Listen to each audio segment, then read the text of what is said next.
It's not your fault, but it is your responsibility. Today, we're connecting the dots from the nervous system you were handed in childhood to the drink in your hand at 5 p.m. So let's come back to those 9 words. They come from Laura McKowen, the first 2 of what she calls her 9 essential truths. It's not your fault, but it is your responsibility. The first time I heard these 9 words, they resonated deeply. And when I heard them, my nerdy science brain went straight to the neuroscience of how our caregivers wire our nervous systems when we're children. Now, a lot of us first heard something like this from Robin Williams in the movie Good Will Hunting. He was telling Matt Damon over and over until it finally landed. It's not your fault. That scene has stayed with so many of us because your body recognizes those 4 words as true, and it's been waiting to hear them. But here's what that scene doesn't give us. It doesn't give us the science underneath, and it doesn't give us what comes next. Because it's not your fault alone doesn't set you on the path to healing.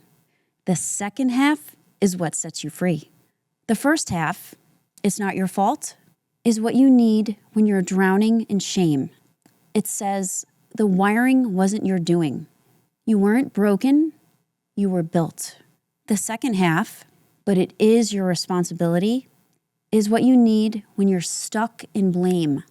Because waiting for someone to come back and fix you is no life at all. No one else has access to your nervous system. Only you do. So you need both sentences. One without the other can keep you stuck.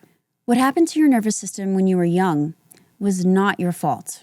What happens to it now is yours to heal. When I first really heard these 9 words, healing finally felt possible. They don't ask you to rewrite the past. They hand you the present. Let me walk you through what's actually happening. From the moment we are born, our nervous system isn't fully wired yet. Babies can't regulate themselves. They can't bring their own heart rate down. They can't calm their own cortisol. So nature gave them a workaround. It's called co-regulation. A baby's nervous system borrows from the nervous system of the adult holding them. The way the caregiver looks at the baby, the pace of their voice, the softness of their eyes. Those are the cues a baby's nervous system is reading. The caregiver's calm becomes the baby's calm. The caregiver's stress becomes the baby's stress. The thing that surprised me when I first learned this is how specific it is. It's not just that the baby feels comforted when the caregiver holds them. Their heart rates start to sync using the caregiver's nervous system as a template. The vagus nerve, the nerve that makes rest possible, begins to tone itself based on what it experiences over and over again. What I find wild about this is that we tone our nervous systems the way we tone a muscle. The difference is, with a muscle, we know we're training it. With our nervous systems, the training just happens while we're being held or not held, while the room around us is calm or not calm. We don't sign up for it, we just get it. And that, over time, becomes a kind of blueprint. It's the blueprint your brain uses to answer one very big question. Is the world safe? Will people show up when I need them? If a child grows up with caregivers who are mostly steady, who respond when they cry, who can hold their own emotions without exploding or disappearing, that child's nervous system tends to write a blueprint that says, yes, the world is safe. It's safe to rest. If a child grows up with caregivers who are often anxious, volatile, checked out, or unpredictable, or who are numbing themselves with alcohol or work or rage or silence, that child's nervous system often writes a very different blueprint. It writes, stay alert, scan for danger, don't relax, it's not safe. There's a word I want to teach you. It comes from polyvagal theory, and the word is neuroception. Neuroception is the way your nervous system scans, below conscious awareness for cues of safety or danger. It's faster than thought. You don't choose it, it just happens. A warm face, a soft voice, relaxed shoulders, eye contact. Your system reads those cues and says, safe, you can exhale. A tense jaw, a sharp tone, footsteps that speed up down the hallway. Your system reads those cues and says, danger, brace. A child living with a chronically dysregulated adult can spend thousands of hours doing this kind of scan. Their little nervous system can become an expert in reading the room, an expert in predicting the mood, an expert in preventing the explosion. And that expertise often doesn't go away when the child turns 18. It walks into adult life as anxiety, as a body that doesn't quite know how to rest. That wiring can stay quiet for years. You might get through your teens and 20s feeling mostly fine. You're busy, distracted, running on adrenaline and ambition, and you never realized the alarm system was always on underneath it all. Until one day, it isn't quiet anymore. A stressful job, a relationship, a baby, a loss. Life turns the volume up on what was always there. Here's what trips up a lot of people. They think, my childhood wasn't that bad. My parents were good people. They did their best. There were birthday parties and vacations and family dinners. So this can't apply to me. But the nervous system doesn't only respond to big traumatic trauma. It also responds to the small, constant stuff. The adult who is technically there, but emotionally somewhere else. The one who needed a child to manage their mood. The one who poured the second glass and the third. The one who never yelled, but whose silence was louder than yelling. And so you can arrive in adulthood with a nervous system that never quite learned how to rest. Maybe it only learned how to perform rest. So you find yourself reaching for the wine, the scroll, the sugar, just to get through a Tuesday. Then one day you discover that a glass of wine does something that little else has ever done. It turns the scanner off. Maybe for the first time you can remember, your shoulders drop. Your body doesn't think you have a drinking problem. Your body registers it as the solution. That is the trap of the gray area. You didn't reach for alcohol because you were lacking discipline. You reached for it because your nervous system was looking for regulation. And alcohol was the first thing that delivered. The problem is, it tends to keep the alarm system exactly as loud as the day it found you. One of the biggest lessons from my own journey is that I had spent years letting my childhood, stuff I didn't even know was in there, dictate my behavior and my reactions. I'd make a small mistake and the voice in my head would say, I'm a failure. And I wouldn't even notice that that wasn't my real voice. It was messaging from childhood coming up. I wasn't really choosing any of it. I was reacting. And one of the real gifts of this work, the thing I want more than anything for you to hear today, is that it can teach you how to switch from reacting to life to responding to life. Reacting is old wiring running the show. Responding is you running the show. So if old wiring is running the show, how do you take back control? Martha Beck has a practice called KIST, Kind Internal Self-Talk. And here's the move underneath it all. You become your own caregiver. Remember what we just learned. As children, our nervous system needed an adult's calm to borrow from and build with. But most of us didn't get enough of that. KIST is how you give it to yourself now. The part of you that can be steady holds the part of you that's scared, the way a good caregiver would have held you when you were small. Here's how Beck teaches it. That critical voice in your head, it's not the truth about you. It's an ancient part of your brain. She calls it your creature self, doing what it was built to do, scanning for danger. And you don't argue with it. You don't try to prove it wrong. You speak to it gently, like you would to a frightened child or an animal.